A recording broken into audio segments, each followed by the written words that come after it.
агентии мубориза бо коррупсияи тоҷикистон рӯзи 20 июни соли 2022 хабар дод ки парвандаи ҷиноятии ҳамза ҷумазода сардори шӯъбаи барӯйхатгирии техникии корхонаи давлатии фаръии ба қайдгирии молу мулки ғайриманқул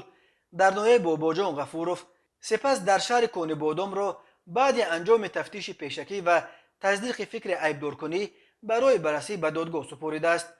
ҷумазода бар асоси бандҳои в ва г қисми дуюми моддаи 247 кодекси ҷиноятии тоҷикистон ба қалобӣ ва бар асоси қисми якуми моддаи 324 ба гирифтани мукофот бо роҳи тамаҷҷӯҳӣ айбдор мешавад. маркази матбуоти агентии мубориза бо коррупсия дар шаҳри ин парванда гуфт ҷумазода ҳамза дар вазифаи сардори шӯъбаи барӯйхатгирии техникии корхонаи давлатии фаръии ба қайдгирии молу мулки ғайриманқул дар ноҳияи бобоҷон ғафуров сипас дар ҳамин вазифа дар шаҳри конибодом кору фаъолият карда дар давраи фаъолияти корияш бо роҳи фиреб ва суистифодаи боварӣ ҳамчун хизматчии корхона аз шаҳрванд аб барои мусоидат намудан дар ҳуҷҷатгузории шиносномаи техникии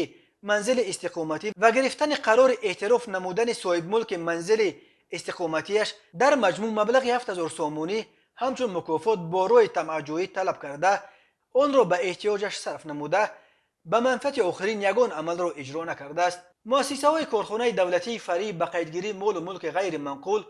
ки дар шаҳру ноҳияҳои тоҷикистон масъулияти дурусту қонунӣ кардани асноди марбут бо молу мулки шаҳрвандонро бар ӯҳда доранд,